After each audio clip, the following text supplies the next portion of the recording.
세상이 참 어지럽습니다. 소란합니다. 온 세계가 다 그렇습니다. 저는 그 이유를 얘기하라고 한다면 첫째는 인간의 교만이다. 사람들이 교만하기 때문에 그렇다. 두 번째로는 고집 때문이다. 그리고 세 번째로는 더 심각합니다. 주님의 교회를 무시하고 세상 역사를 주관하시는 하나님을 업신여기기 때문에 생긴 결과라고 생각합니다. 한 3년 동안 온 세계가 고통을 겪었으니 이제는 스스로 자신을 포기하고 교만한 무릎을 굽히고 겸손히 아버지 앞에 엎드릴 때가 되지 않았나. 자신들의 고집을 꺾고 하나님의 말씀에 귀 기울일 때가 되지 않았나. 무엇보다 이만하면 이제는 하나님의 능력을 믿고 따를 때가 되지 않았나 생각합니다. 속수무책인 것을 알았으면 백신을 개발하고 치료제를 개발했지만 정말 우리 힘으로 안 되는구나. 인간 능력의 한계를 깨달았다면 하나님 앞에 이제 부복해야 되지 않겠습니까? 그런데 참 안타까운 것은 하나님이 살아 계시다면서 이럴 수가 있나 그러면서 오히려 대듭니다. 더군다나 믿는 사람들도 믿는다고 하면서 오히려 변화되기를 포기합니다. 이대로가 좋다. 보통 심각한 문제가 아닙니다. 정말 변화될 수 있는 특별한 기회인데, 새로워질 수 있는 특별한 기회인데, 우리 자신을 알고 포기하고 엎드릴 수 있는 찬스인데 여전히 사람들은 자기 고집 피우기에 급급합니다. 자신의 능력의 한계를 알지 못하고 과시하려고 합니다. 여러분, 세상이 어지러운데 첫째 말씀드릴 것은 불신자들 보십시오. 안 믿는 사람들 보십시오. 이 혼탁하고 어지러운 이유를, 책임을 그리스도인들에게 돌리려고 합니다. 오늘 본문에도 나와 있잖아요. 오늘 16장을 읽으셨는데 그 다음 장인 17장 3절에 보면 사도 바울이 빌립보에서 어려움을 겪으니까 데살로니가로 갔어요. 새 안식일 동안 성경을 가르쳤습니다. 예수가 모든 것을 구원해 줄 수 있는 그리스도입니다 하는 것을 가르쳤습니다. 그때 유대인들이 선동을 합니다. 야손이라는 사람의 집에 가면 바울의 일행이 있을 것이다. 근데 없어요. 그래서 야손과 그 가족들을 끌고 업장, 그 도시의 어른들에게 끌고 가서 소리를 칩니다. 사도행전 17장 6절 7절이죠. 천하를 어지럽게 하던 사람들이, 천하를 어지럽게 하던 이 사람들이 여기 왔는데 야손이 이 사람들을 맞이했다는 겁니다. 이 사람들은 황제인 가이사의 명을 거역하고 다른 임금 예수가 있다고 가르치는 자들입니다. 그렇게 고발을 하는데 유의하셔야 될 내용은 뭡니까? 천하를 어지럽히는 자들이에요. 천하를 어지럽히는 자.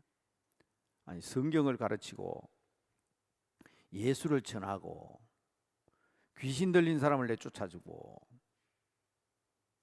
그들에게 복음을 전하는 사람이 천하를 어지럽히는 자들입니까? 그런데 이들은 복음을 전하는 그리스도인들을 뭐라고 불렀다고요? 천하를 어지럽게 하는 자들이다. 저는 묻고 싶습니다. 정말 천하를 어지럽히는 자들이 누굽니까? 오늘 읽으신 본문의 배경은 계집아이 하나가 귀신이 들려가지고 점을 치는 거예요. 이 사람들이 거기 가서 돈 내고 점을 치는데 여종이니까 그 주인의 수입이 귀신 들린 아이 때문에 수입이 좀 괜찮아요. 그런데 이 계집아이가 귀신이 들렸으니까 귀신같이 알아맞히는 거예요. 바울과 실라를 따라다니면서 소리를 지르고 떠들고 난리인데 뭐라고 소리칩니까? 사도행전 16장 17절을 보면 이 사람들은 지극히 높은 하나님의 종들인데 구원의 길을 너희에게 가르치는 자들이다. 바른 말은 바른 말이에요. 그런데 그것도 하루 이틀이 아니고 성경에 보니까 뭐라고 했으면 여러 날을 따라다니면서 떠드는 거예요. 바울이 마음이 너무 괴로웠습니다. 그래서 귀신을 내쫓아 버렸어요. 질서를 회복한 거예요. 귀신이 나가자 아이는 정상으로 돌아왔어요. 그런데 그 여종의 주인이 그래도 짭짤하게 수입을 올리고 있었는데 귀신이 들어버리니까 그만 점을 못 치는 거예요. 그래서 이 여종의 주인이 바울의 일행을 고발합니다. 그게 오늘 읽은 본문 말씀이에요. 자, 사도행전 16장 20절 21절입니다. 이 사람들은 유대인들인데, 자, 그 다음 말 한번 보세요. 우리 빌립보 성을 심히 요란케 하는 사람들이다. 로마 사람인 우리들이 받지도 못하고 행하지도 못할 풍속을 지난다. 데살로니가에서는 뭐라고요? 천하를 어지럽게 하는 사람.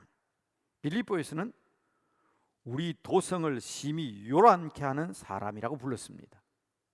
적반하장이죠. 누가 요란하게 하고 소란을 피우며 시끄럽게 합니까?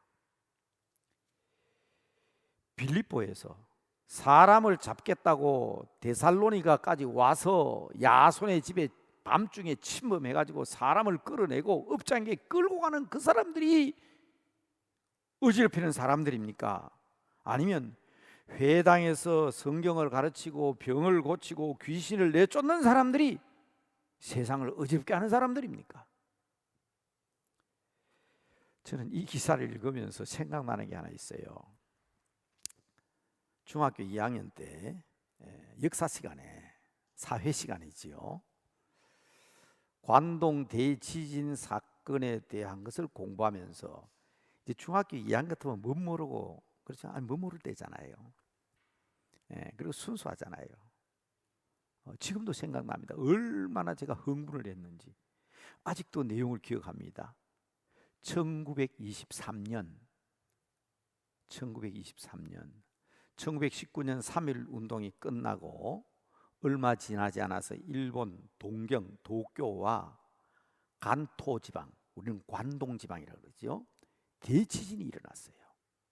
엄청난 지진이었습니다. 엄청난 피해가 있었습니다. 일본이 큰 혼란에 빠졌어요. 지진이 일어났잖아요. 지진이.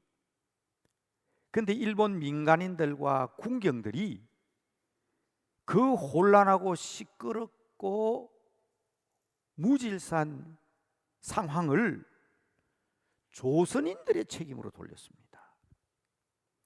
그래서 조선 사람들을 학살하기 시작하는데 어마어마한 희생이 있었습니다. 당시 간토 대지진 조선인 학살 사건 보고서에 의하면 6천여 명의 조선인이 희생되었다, 그렇게 보고되어 있는데 그 후에 조사한 자료에 의하면 2만 3천 명이나 되는 조선인들이 희생을 당한 겁니다. 지진으로 인한 혼란을 잠재우기 위해서 조선인들이 폭동을 일으킨다 하는 누명을 세웠는데, 초기 발표에는 조선인들이 이렇게 폭동을 일으켰지만은 조선 사람이 죽은 사람은 2사람, 3사람밖에 되지 않는다고 보고했어요. 그러니 뭐 어린 중학생이 그걸 들을 때 얼마나 적개심이 일어나겠습니까? 아니, 세상에 지진이 일어나 가지고 혼란한 그것을 조선인들이 폭동을 일으켜서 혼란하게 만들었다고 허위 보고서를 작성했으니 어린 중학생으로서도 세상에 그럴 수가 있나, 세상에 그럴 수가 있나, 치를 떨었어요. 여러분, 꼭 사단은 이런 기회를 놓치지 않고 믿음의 사람들에게 뒤집어 씌워요. 그렇지 않아도 코로나로 인해서 지구촌의 환란을 거두어 달라고 얼마나 우리 성도들이 기도를 많이 했습니까? 그런데요, 세상은 뭐라고요? 예수 믿는 사람들을, 세상 사람들은 전염병을 일으키고 전염시키는 집단으로 보고, 그리스도인들을 온 천하를 어지럽게 하는 자들로 지목하여 손가락질하고, 오히려 이 기회에 교회를 말살시키려는 시도들도 있었다고 하지 않습니까? 정부 당국자나 방역 당국에서야 그런 계획을 세웠겠습니까? 그들 중에도 예수 믿는 사람들이 있고, 제가 늘 교회에서 말씀드렸다시피 그들도 우리 자녀들인데, 문제는 믿지 않는 사람들이 또 교회가 그런 빌미를 제공한 사람들도 있어요. 사실은 솔직히 말하면 그런 사람도 있어요. 그렇다고 해서 유독 교회만을 단속의 대상으로, 방역을 방해하는 집단으로 규정하고, 이게 오늘 성경 내용과 비슷하잖아요. 어떻게 어지럽히고 어지럽게 하는 자들이 설칠 때 꼭 이럴 때에 악한 자들은 그 기회를 놓치지 않고 신앙인들, 믿음의 사람들, 교회로 화살을 돌리려고 합니다. 그래서 첫 번째 말씀드립니다. 세상이 어지러울 때 우리 믿음의 사람들이 정신을 바짝 차려야 합니다. 세상이 어지러울 때 더욱더 깨어 있어야 합니다. 오해를 벗을 수 있다고 해도 자칫하면 당하기 일쑤입니다. 더 많이 기도하고, 더 많이 사랑하고, 더 많이 하나님의 뜻을 위하여 아버지의 뜻을 행하는 자들이 되어야 된다 하는 것을 말씀드리려고 하는 것입니다. 늘 부탁드린 게 있잖아요. 하나님이 싫어하는 거 있다 그랬죠? 하나님이 싫어하는 거, 기도할 때도 이런 기도하면 안 돼요. 하나님이 싫어하십니다. 원망하는 거, 원망하는 거, 책임 전가시키는 거, 남 탓하는 거. 이미 우리 할아버지 아담과 하와가 그랬다가 하나님 앞에 된통 얻어맞고 낙원에서 추방당했잖아요. 사무엘 선지자가 사울 왕 앞에 가, 니 왜 그랬냐? 그러니까 뭘 핑계합니까? 당신이 늦게 오니까 내가 제사 지냈지. 이 짐승들의 소리는 웬 거냐? 내 하나님 앞에 제사 드리려고 가려놓았지. 자기가 불순종한 거 생각하지 않아요. 그런데 세상 사람들은 이런 기회가 있으면 빌미를 찾으려고 합니다. 빌미를 제공한 사람에게도 책임이 있지만, 적도 우리 믿는 사람들은 세상이 어지럽고 시끄러울 때에 정신 바짝 차리고 깨어 있어서 우리 자신을 돌아보고 우리의 할 일을 바로 찾는 사람들이 되어야 된다. 이 첫 번째 부탁드리는 겁니다. 일이 제대로 안 된다고 해서, 힘들고 어렵다고 해서 원망하거나 핑계하거나 남 탓하면 안 됩니다. 기도할 때도 원망하는 기도, 불평불만하는 기도는 하나님께서 들으시지 않습니다. 그래서 주님께서도 기도에 대해서 가르쳐 주셨잖아요. 우리가 남을 용서하고 다른 사람의 죄를 내가 품고 책임질지언정 그것을 남 탓으로 돌리서는 아니 됩니다. 자, 두 번째로 강조합니다. 그렇다면 복음 전도와 선교가 의지로운 것이고 소란한 일이라면 저는 우리 그리스도인들은 오히려 소란케 하는 것이 옳은 일이 아닐까, 그 말씀을 드리고 싶습니다. 다시 말하면 전도하는 일로, 봉사하는 일로, 찬양하는 일로 떠들썩하다면 우리는 그렇게 해야 하는 거 아닐까요? 하나님은 지금도 사도행전의 역사를 기대하고 계십니다. 우리들을 복음으로 천하를 어지럽게 하시도록 하시기 위하여 우리를 부르셨습니다. 보십시오. 바울은 아시아로 가고 싶었어요. 그래서 비두니아로 가고자 했습니다. 그런데 하나님께서는 비두니아로 가는 길을 막으셨습니다. 대신에 바울의 일행을 유럽 쪽으로 발길을 돌리게 했습니다. 그래서 아시아를 포기하고 유럽으로 건너갔습니다. 마게도냐의 첫 성읍이 빌립보입니다. 찾아보니까 회당이 없어요. 유럽의 첫 성읍인데. 그래서 강가에서 모였습니다. 그래서 그곳에서 점치는 여종 하나를 고쳤습니다. 감옥에 갇히는 수모를 겪었습니다. 오늘 성경 본문 잘 읽어보세요. 이 사람들이 바울과 실라를 두들겨 패는데 옷을 벗기는데 그냥 옷 벗긴 거 아니에요. 잘 한번 보세요. 옷을 찢어서 벗겼다 그랬어요. 이런 모욕이 어디 있습니까? 옷을 찢어서 벗기고 매로 많이 치고 착고에 채워서 감옥에 가두었다고 했습니다. 그 죄목이 뭐라고요? 빌립보 성읍을 요란케 했다 하는 제목이었습니다.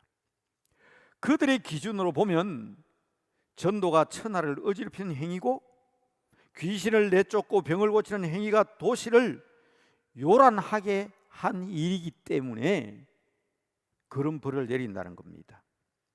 그런데요, 더 큰 일이 일어나요. 바울과 실라가, 오늘 여러분 읽었던 내용이 그거잖아요. 그날 밤에 찬송을 불렀습니다. 기도를 했습니다. 땅이 흔들렸습니다. 지진이 일어났습니다. 착고가 풀렸습니다. 감옥 문이 열렸습니다. 주의 능력이 나타나게 되자 진짜 시끄러운 일이 일어났어요. 갑자기 큰 지진이 나서 옥터가 움직이고 문이 다 열리니까, 여러분 어떻습니까? 이런 소란, 일어나야 되는 소란 아닙니까? 여러분 정말 하나님의 기적과 능력을 우리는 체험하기 위해서 저는 매주 수요일마다 11번, 이제 이번 주에는 제가 쉽니다. 우리 부목사님에게 수요일 예배 설교를 부탁드렸어요. 성경에 나타나 있는 예수님 이후 45가지의 기적 중에 11가지를 여러분에게 소개했습니다. 여러분, 이게 세상 사람의 눈으로 볼 때는 보통 소란한 일이 아닙니다. 보통 시끄러운 일이 아니에요.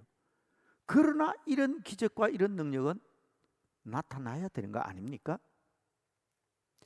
지난주 중에 오래된 친구와 통화를 했습니다. 서로 안부를 묻고, 의외로 오래된 친구하고 통화하다 보니까 제 친구 가운데도 이미 세상 떠난 친구들이 많더라고요. 누구누구는 죽었고, 누구누구는 어떻게 다 죽었고, 누구누구는 요양원에 가 있고, 누구는 아들과 함께 외국에 가 산다. 그래서 제 마음속에 그래도 세월이 많이 지났구나. 그런데 이 친구가 벼랑간 질문하는 거예요. 목사님이니까 한번 물어보자고. 지금 세상이 왜 이러냐고. 하나님이 계시다면서 이게 뭐냐고, 코로나는 무엇이고 전쟁은 뭐냐고, 아니 대뜸 그렇게 질문하는 거예요. 여러분 뭐라고 대답해야 할까요? 아무리 친한 친구지만 그렇다고 엉뚱한 대답을 할 수 없잖아요. 제가 이렇게 얘기했습니다.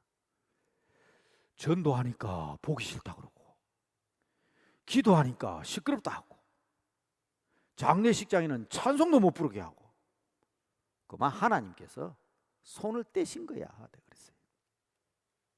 하나님이 손 떼셨다고. 그러니까 이렇게 된 거 아니냐고. 근데 이 친구가 뜻밖의 대답을 합니다. 자기가 내가 질문한 것도 아닌데, 아무리 보기가 싫고 아무리 시끄럽고 소란을 피워도 듣기 싫어도 그게 더 낫지. 오늘날 코로나인가 뭔가 하는 이것은 정말 아니라는 거예요. 정말 아니라는 거예요.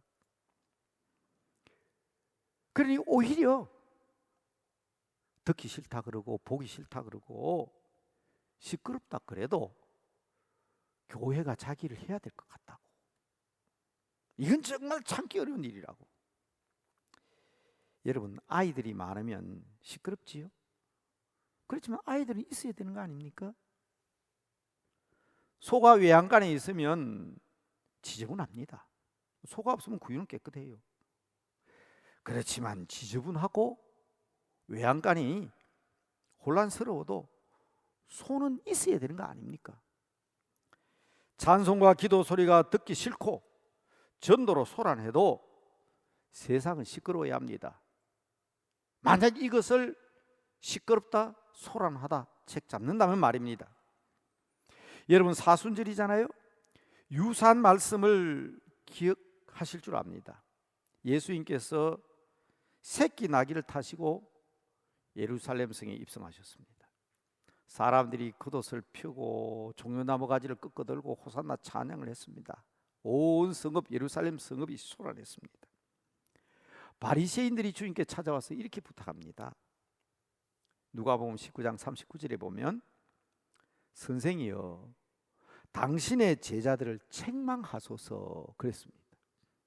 그때 예수님께서 뭐라고 대답하십니까? 내가 너에게 말하노니 만일 이 사람들이 침묵하면, 이 사람들이 잠잠하면 돌들이 소리를 지르리라. 여러분 주석하면서 말씀드렸죠? 돌들이 소리 지르면 어떤 일이 벌어지는지. 지진이 터지고 화산이 폭발하고. 저는 어릴 때 시골에서 살았기 때문에 비 오는 날 D산에 돌들이 소리를 지르는데 그 절벽들이 떨어지면서 확 하고 내려오는데 쑥대밭을 만들어 버리더라고요. 그래서 저는 이 돌들이 소리 지른다 그러면 얼마나 무서운지. 여러분, 우리가 찬송하지 아니하면, 우리가 하나님 앞에 기도하지 아니하면, 우리가 시끄럽게 하지 아니하면 하나님께서 돌들이 소리를 지르게 해서 이 세상을 끝장내겠다라는 말씀 아닙니까? 예수님의 대답은 단호합니다. 사랑하는 성도 여러분, 이 어지러운 때에 어지러움을 탓하지 맙시다. 시끄러움을 탓하지 맙시다. 오히려 복음으로, 찬송으로, 기도로 침묵하지 말고 부끄러워하지 말고 전해야 합니다. 이제 4월이 되면 여러분들은 남대문 교회 정문 앞에서 이런 것을 들고 서 있는 한 사람을 보게 될 것입니다. 그 많은 직장인들이 출근하게 되면 화요일과 수요일 아침으로 계획하고 있습니다. 이 피켓을 든 사람을 구경하게 될 것입니다. 그리고 목요일과 금요일이 되면 조금 내용이 다르죠? 색깔도 좀 다르죠? 우리 교회는 개교회주의를 추구하는 교회가 아닙니다. 그래서 우리 교회로 오라 이렇게 적어 놓은 것이 아니고, 가까운 교회는 여러분을 기다리고 있습니다 하고 적었잖아요. 여러분, 말씀드립니다. 첫째는 어지러운 세상입니다. 깨어 있어야 합니다. 정신 차려야 합니다. 현혹되지 않아야 합니다. 구설수에 오르지 아니하도록, 오해받는 일이 없도록 기도해야 합니다. 두 번째로는 그러나 전도가 소란한 것이고 복음이 어지럽히는 것이라면 오히려 우리가 요란하게 해야 된다. 우리가 잠잠하면 돌들이 소리 지를 것입니다. 그러나 성도 여러분, 마지막으로 부탁을 드립니다. 시끄러워야 합니다, 나서야 합니다가 아니고, 나서야 합니다가 아니라 진짜 나서는 여러분들이 되어야 합니다. 힘을 내세요가 아니라 힘을 내셔야 합니다. 오늘 본문의 배경은 자신의 생각과 고집을 끊고 순종하며 감사함으로 말씀을 따랐던 바울의 결단과 관계가 있습니다. 서두에 말씀드렸죠. 아시아로 가겠다, 비두니아로 가겠다. 근데 하나님이 막으시잖아요. 사도행전 16장 7절에 보니까 무시아 앞에 이르러 비두니아로 가고자 애쓰되, 이건 바울의 생각입니다. 예수의 영이 허락하지 아니하시는지라. 비두니아의 꿈은 무너졌습니다. 그러나 밤에 환상을 통해서 마게도냐 사람 한 사람이 마게도냐로 와서 우리를 도우라 손짓을 합니다. 그래서 바울은 아시아를 포기하고 유럽으로 갑니다. 유럽 땅 마게도냐 첫 성읍 빌립보. 그래서 안식일이 됐는데 빌립보는 회당이 없어서 강가에 모였다고 그러지 않습니까? 강가에 모여서 예배를 드립니다. 자주색 옷감 장사인 루디아를 만났습니다. 그 가족이 세례를 받았습니다. 빌립보 사람들이 안 놀랬겠습니까? 그 조용하던 강가에 사람들이 모여서 찬송을 부르고 기도를 하고 세례를 주고, 사람들이 놀라니까 점치는 귀신 들린 여자가 또 소리치니까 귀신을 내쫓아 버렸습니다. 그날 밤에 지진이 일어나고 옥토가 흔들리고 죄수들의 착고가 풀리고, 이러한 상황 가운데도 바울의 일행은 도망가지 아니하고 소리칩니다. 죄수들이 도망한 줄로 알고 자결하던 간수에게까지 복음을 전합니다. 주 예수를 믿으라. 그리하면 너와 내 집이 구원을 받으리라. 우리에게도 이와 같은 결심과 결단이 필요하다는 얘기입니다. 방금 사진이 하나 나왔는데 한번 볼까요? 여러분 아는 사람입니까? 워싱턴 얼굴은 아시죠? 아브라함 링컨, 나폴레옹 얼굴은 아실 겁니다. 우리 교회는 알렌, 헤론, 세브란스의 얼굴도 기억하실 겁니다. 근데 이분은 누굽니까? 우리 기독교 개신교 선교의 아버지입니다. 이분으로 말미암아 기독교 선교가 시작됩니다. 윌리엄 켈이라는 사람입니다. 구두 수성공이었는데 복음을 믿고 예수를 믿어서 침례교 목사가 되었습니다. 기독교 선교의 아버지라고 불리는 사람입니다. 영국 런던에서 파송되어서 인도로 가서 평생 동안 세람포라는 곳에서 선교한 헌신자입니다. 사랑하는 아내를 3사람이나 땅에 묻었습니다. 그 정도로 고생과 고난을 많이 겪었던 선교사입니다. 이름이 뭐라고요? 윌리엄 캐리. 우리 선교학을 하는 사람이나 선교 역사를 아는 사람들, 미안합니다. 혹시 그런 비밀번호 쓰는데 느슨해서 죄송하지만 대개 그분들의 통장 비밀번호나 대문 키를 보면 179입니다. 1792. 저도 다 바꿨습니다. 너무 알려져 있어서. 1792년 영국 침례 목사회에서 세상을 떠들썩하게 하는 발표를 하게 됩니다. 하나님으로부터 위대한 일을 기대하라. 하나님으로부터 위대한 일을 시도하라. 선교를 하는 사람이라면 또 어떤 선교회마다 가보면 이 구호가 반드시 붙어 있죠. 세계 모든 선교사나 선교회 구호입니다. 하나님으로부터 위대한 일을 기대하라. 여러분, 지금 하나님께서 위대한 계획을 이루어 나가실 것입니다. 그렇다면 우리는 하나님의 말씀대로 그 위대한 일을 시도할 수 있어야 됩니다. 이 이야기를 했을 때에 나이 많은 목사님이 젊은이 자리에 앉게, 하나님이 기뻐하시는 일이라면 젊은이가 안 나서도, 우리가 안 나서도 하나님이 다 하실 것이네. 그런데 이 윌리엄 캐리는요, 침묵할 수가 없었습니다. 그래서 87페이지에 달하는 문서를 발간했습니다. 이 일이 바로 세계 선교, 새로운 선교의 장을 여는 위대한 역사의 시작이었습니다. 말씀을 마치려고 하는데요, 어려운 때입니다. 어지러운 때입니다. 요란하고 혼란하고 시끄러운 지금입니다. 우리 힘으로 뭘 할 수 있습니까? 지난 3년 동안 체험했잖아요. 과학 만능, 디지털 시대, 인공지능. 알았다면 우리가 기대할 것은 하나님밖에 없습니다. 저는 우리 장로님들에게 부탁드렸습니다. 목사를 청빙하고 장로를 새롭게 세우고 지도자를 선출하는 것은 하나님이 하시는 일이라는 것을 강조하면서 늘 기도해야 된다.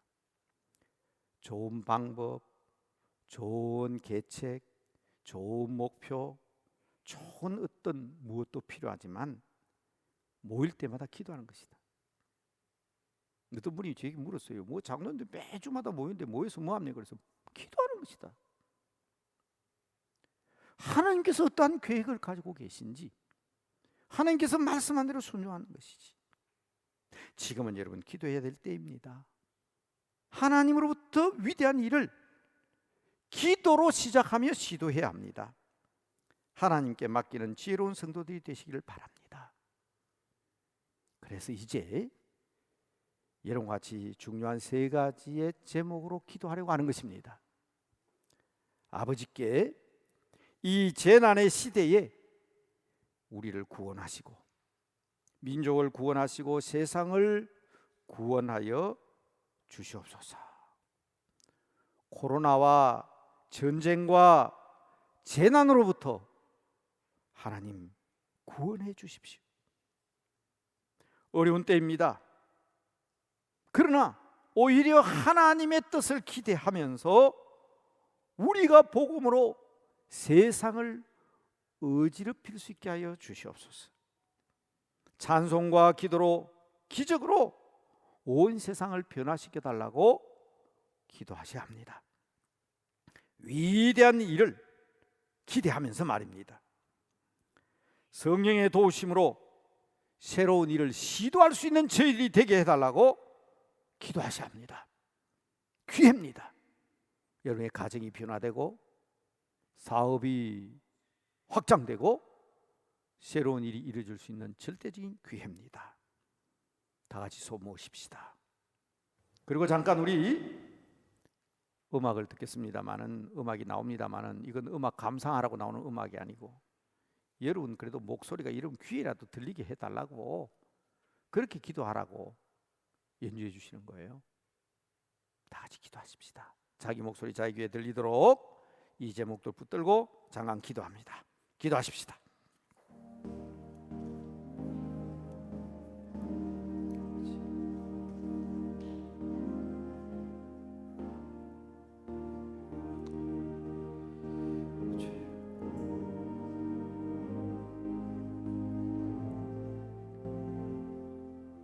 아버지, 하나님으로부터 우리 주 예수 그리스도로부터 성령 하나님으로부터 위대한 일, 큰 일을 기대합니다. 우리 남대문 교회가 변화될 수 있는 기회를 주셨다고 믿습니다. 좋은 일꾼 보내주시고 좋은 지도자 세워주시고 아름다운 일을 이룸으로 위대하고 큰 일을 시도하게 하여 주시옵소서. 성도들의 기도와 찬송이 끊이지 않게 하여 주셔서 기적과 능력으로 놀라운 일이 일어나게 하여 주시옵소서. 아버지의 뜻을 믿습니다. 아버지의 계획을 믿습니다. 당당하게 주의 뜻을 이루는 교회 되게 하옵소서. 하나님 아버지, 허락하신 새 땅을 바라봅니다. 새 포도주를 원합니다. 일꾼을, 그리고 온전한 영적 지도자를 보내주셔서 우리 교회가 새 포도주를 담을 수 있는 새 부대가 되게 하여 주시옵소서. 착각하는 일이 없게 하여 주시옵소서. 내가 할 수 있다고 착각하는 일이 없이 주님만을 의지하게 하여 주시옵소서. 하나님으로부터, 주 예수 그리스도로부터, 성령님으로부터 위대한 일, 세상을 소란하게 하는 일, 깜짝 놀라게 하는 일이 있게 됨을 기대합니다. 기다립니다. 어려운 일을 시도합니다. 주님 이루어 주시옵소서. 우리 주 예수 그리스도 이름으로 기도드리옵나이다. 아멘.